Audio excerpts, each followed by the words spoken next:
All right, guys, I'm excited. I'm sitting here with my good friend and business partner all the way in from Indianapolis, Indiana, Mr. David Locke. It's nice. How you doing today? Doing really well. Thanks for having me on. You got it, man. I'm excited to, well, first off, before we talk about production and talk about sales and family first life and everything like that, love to just hear a little bit about your background. I know you were in the Marine Corps for a few years and a lot of others. We'd love to learn a little bit about you and your family and how you found insurance and family first life. Okay. Marine Corps was 01 to 05. Did a couple tours with my unit, had a good time, and some okay times. But that taught me the discipline that I needed in my life. It straightened me out a little bit. I wasn't on a bad path, but didn't necessarily know what I wanted to do. So the Marine Corps and military in general is something that I pride all my discipline on, and my drive for what I do every day. I'm always out to protect my family, take care of other families, and, I took an oath then and for the country, and I still kind of stick to that same oath. I try really push to be present for everybody, but then I have to remember to make sure I'm present for my family. That's kind of a big thing too.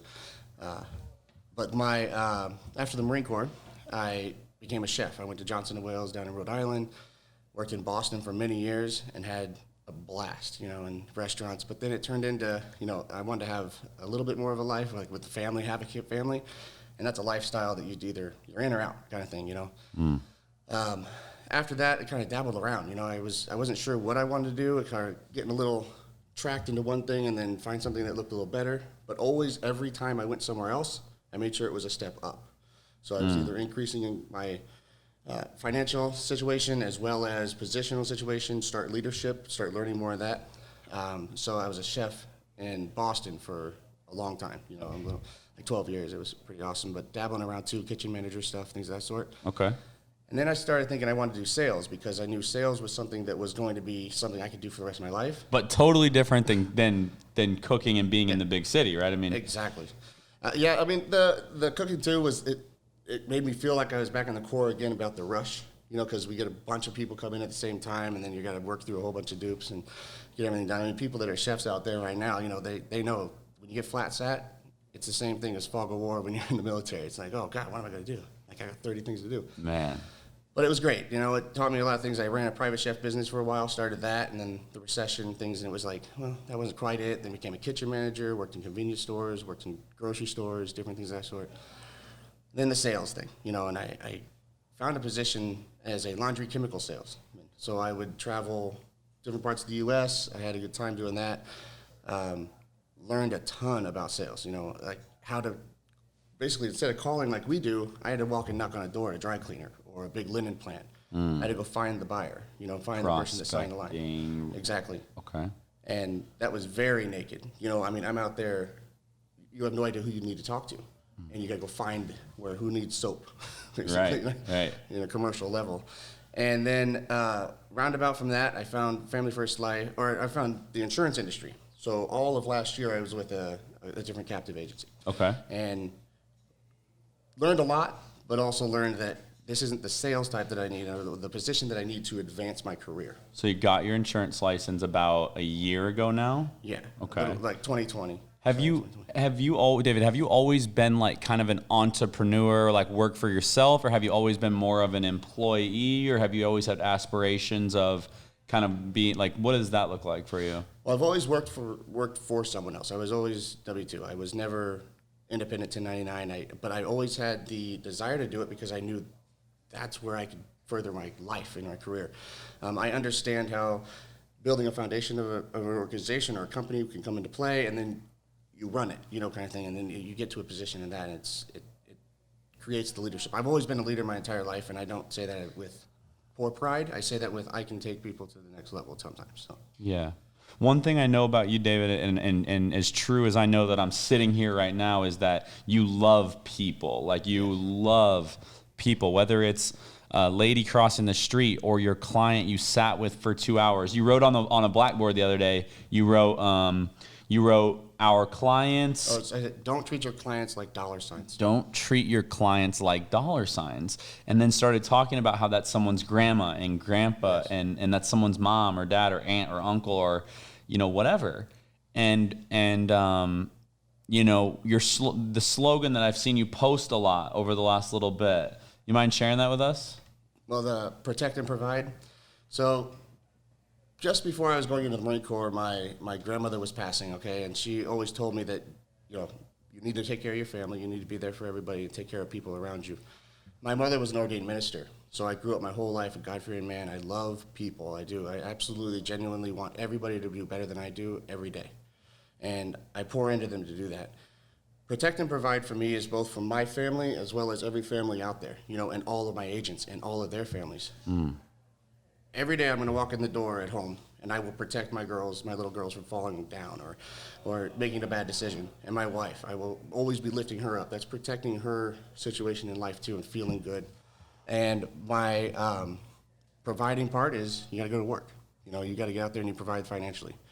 And my protect and provide for my agents is the same as for my children. When they fall down, pick them up and show them where to go. You know, I got to have the tools. And if I don't, call someone else. Like I said yesterday at the conference too, it's like, we can call anybody we're with here. Nobody There's no secrets, right? No secrets. There's no secrets. So what's one thing, we'll dig into some practical type sales structure. Before we do that, so what's one thing that I guess surprised you about working with Family First Life and working with Sean Mike and working with Gage Peart? What's some things that I guess maybe surprised you or some things that, you know, you want everyone to know? Like, this is what Family First Life is. This is what Sean Mike does. This is why I planted my flag here. Like, what are some things that surprised you? Man, surprises. Probably, I've been looking my whole life outside of the Marine Corps to find something that had the structure that was what I felt in the military. The culture, the support, the endless training, endless like hands-on, and I couldn't find it anywhere. And I was really surprised that when it took 4 people to try and get me to come to Family First Life all of last year, that when I finally made the decision, everybody wasn't putting their hand out. Everybody was putting something in my hand. You know, they were teaching me something at all times. I was always having the support. Sean Mike, I don't know if there's many words. There's too many words to be able to explain how great and how much he pushes for us. He doesn't care about himself. He's the most selfless person I've ever met. And I look at him as like the CO, you know, because I'm in a unit, you know, and he's the CO and he's trying to make sure that all of his troops are winning more than he is, or at least get to his level if they want to push for it. So, and then Gage and Michaela, I have never called him and not get a call back if we missed it within 30 seconds. Like, he's like, oh, my phone was sitting down, I didn't get it. You know, it's, and endless support from him and Michaela. And, I mean, I've been over backwards for anybody that's been over backwards for me. But if people are trying to fall down, I'm going to pick them up too. And it's exactly what I feel from them. If you want to work, they're going to push. If you don't want to work, they're going to make sure that you learn why you need to, teach you, and then give you the tools to do it. There is no tool or no book unopened at FFL. Everything is ready, laid out for you. So did you ever think, Dave, that you'd be, you know, I know you had these aspirations of being an entrepreneur and making that, but did you ever think it could be this simple? No. You know, It's like, is that real? Like, no, this didn't just happen. Let's try again. You know, and then just continuing to go. I'm so surprised with everything how it is simple. I mean, Mr. Consistency. Well, I try to be consistent, you know, and if you're not, it hurts you because if you have, in effort, if your attitude and your effort isn't consistent, even if you have a bad week, you're not going to have a bad month if you continuously fall forward, you know, and Gage says it all the time, fail forward, you know, and I love that because I can fall on my face, but if you fall on your back, you've taken the 2 steps back. So always be driving through like that linebacker and coming through the line. Boom. Fill the gap. Fill the gap. Fill the gap, baby, like Ray Lewis. That's right. Can you tell us some things about, so like for me, like some of the big pitfalls that I fell into specifically was, you know, to be honest, is drinking too much. You know, this is a personal goal. So I had to give up spending a ton of time with family, with sports, because I was broke. Like, I'll just be honest. I had 0 money. I was broke. I was, you know, drinking alcohol 4 or 5 nights a week. I was going to games. I was watching sports to shut my brain off. Mm-hmm. But when I realized I had less than $1,000 net worth, actually when I realized I had a negative net worth, that's not a good thing. No. And that I had to change, right? I had to give up. So I can say that for me, now being, I've been sober 6 months going on. I'm committed to continuously being sober from alcohol. Alcohol had chains on my life. And I feel so great that Sean, that people here, it's not a taboo thing to say, hey, we want to be successful. This isn't a place to come make friends and have happy hour and social club and all that stuff. It's a place to get better. It's a place to wake up earlier. It's a place to take care of your people, right? So can you kind of give us what are some things that Dave Locke had to give up? What are some things that Dave Locke had to quit doing? Because success isn't so much about adding new stuff. For me, at least for Jordan Lowry, it was what did Jordan Lowry have to cut out? So what were some things that maybe Dave Locke had to give up? Well, a lot of that was time with my little girls and my wife. And you have a 7-year-old and a 3-year-old, yeah. Both girls. Both girls. So, I have a house full of girls, even the dog. Yeah. so I gave that up a long time ago, Yeah.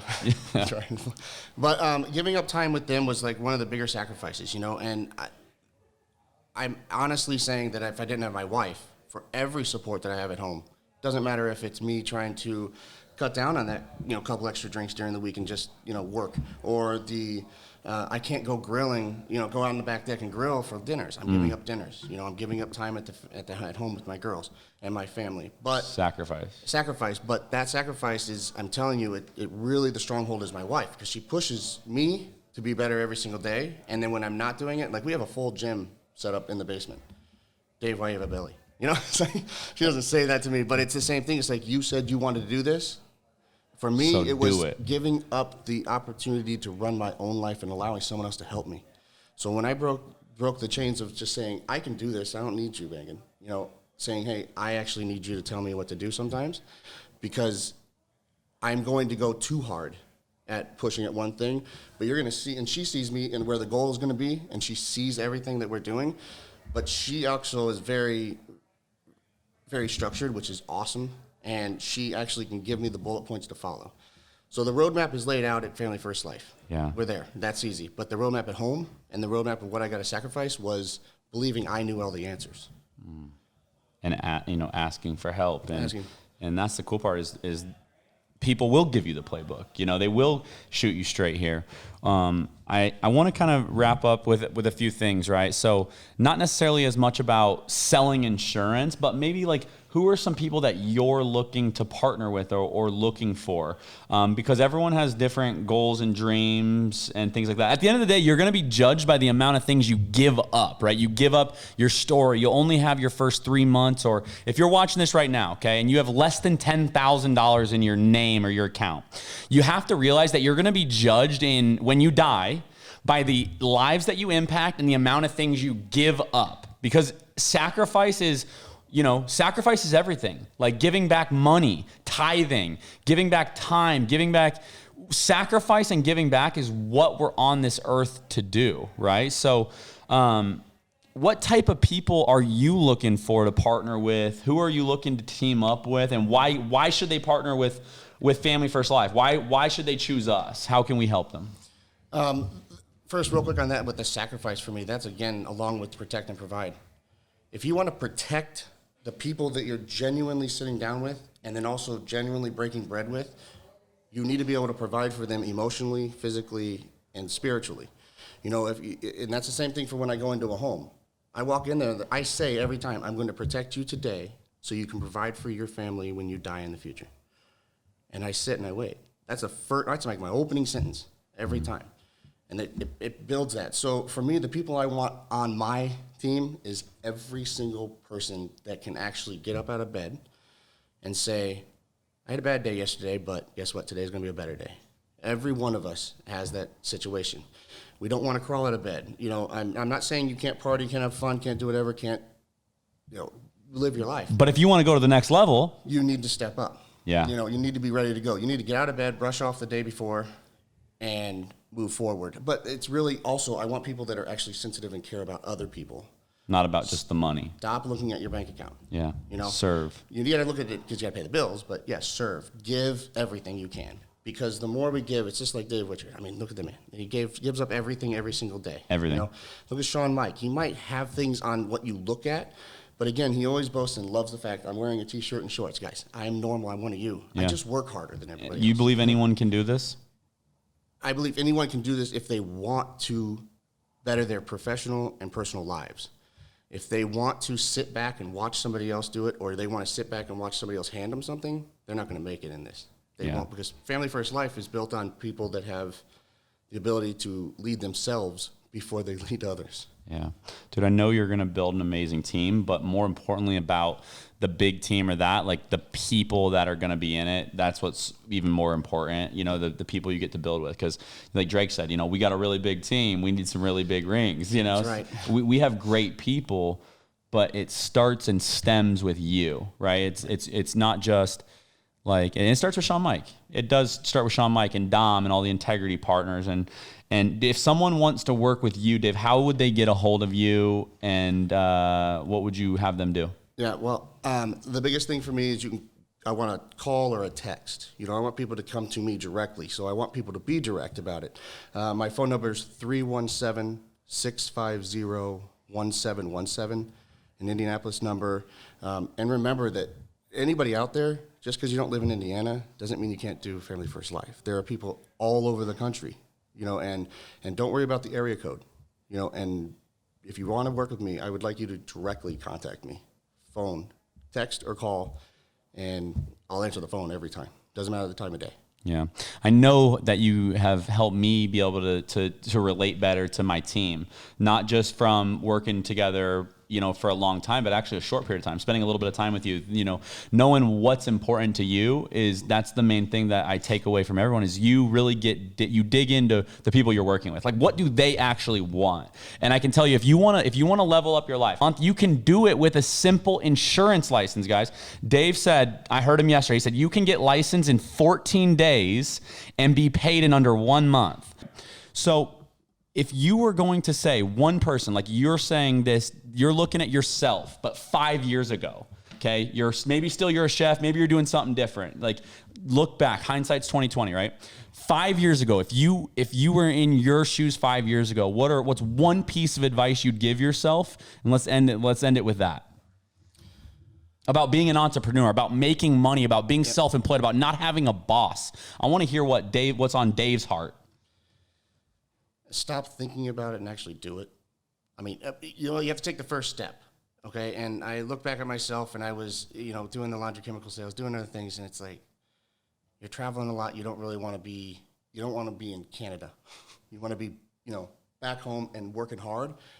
Biggest advice to myself and biggest advice to everybody I ever talk to is do it for you, do it for God, and do it for your family. It's that simple. Amen, brother. Well, I'm honored to be in business with you. If you want to work with David Locke, you're going to want to get him. Again, his phone number is 317-650-1717. And if you want to reach out to me, Jordan Lowry, area code 469-831-9578. I'll get you in touch with Dave. We can schedule you an interview to see if we have opportunity in your market, if we have leads ready to go, people ready to buy, agents ready to run here. And that's a fact. So we'll see you guys at the top.